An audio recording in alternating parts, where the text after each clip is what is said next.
Ce texte de Jeanne Bourdillon. Je vous écris parce que lorsque j'ai entendu parler des vaccins ce printemps, la première chose que j'ai faite a été de trouver qui étaient les principaux actionnaires. Pour moi, qui ne domine pas les débats scientifiques, c'était une information cruciale. Qui me les vend? À qui je les achète? C'est ce que j'ai trouvé en tapant simplement le nom de l'actionnaire et de la société sur Google et en cliquant sur un site boursier. Vous pouvez donc facilement vérifier ce que je vous dis. J'ai été le faire moi-même, je confirme. Le premier actionnaire de Pfizer est le groupe Vanguard. Alors Vanguard ou Vanguard, V-A-N-G-U-A-R-D, on va dire Vanguard. Le premier actionnaire de Pfizer est le groupe Vanguard. Le premier actionnaire de Johnson & Johnson est le groupe Vanguard. Le troisième actionnaire d'AstraZeneca est le groupe Vanguard. Le quatrième actionnaire de Moderna est le groupe Vanguard. Le troisième plus grand actionnaire de Sanofi est le groupe Vanguard. Le premier est L'Oréal. On a déjà le niveau. Le groupe Vanguard est un fonds de pension américain. Il gère la bagatelle de 7 000 milliards de dollars de plus que le PIB de la France et de l'Allemagne réunis. Elle doit encore peser au niveau du lobbying international. Le premier actionnaire de Google, YouTube, Google Maps, WhatsApp, etc., est Vanguard Group.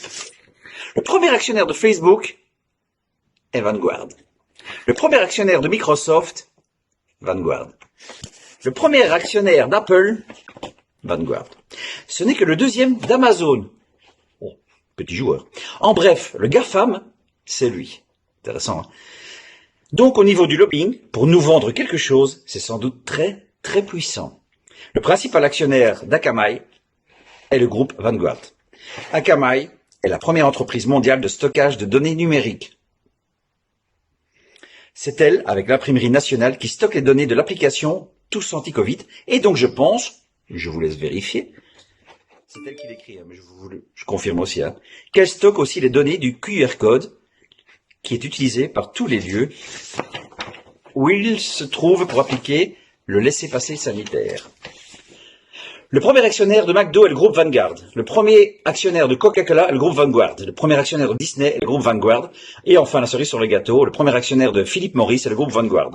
Philip Morris est le plus grand fabricant de tabac du monde. Le tabac tue 8 millions de personnes par an avec l'approbation de l'État. Et dans les pays où elle le peut, les enfants sont la principale cible. Ironiquement, Champix est l'un des médicaments de Pfizer les plus rentables pour le sevrage tabagique. Magnifique, hein? La carte de santé de vaccination, peu importe, avec 3 doses de 19,50 € en 6 mois pour 50 millions de Français, c'est une bagatelle de 2,975 milliards de dollars pour la France seulement. Pour les laboratoires pharmaceutiques et donc, indirectement, pour Vanguard Group et donc pour Google, Facebook et Facebook.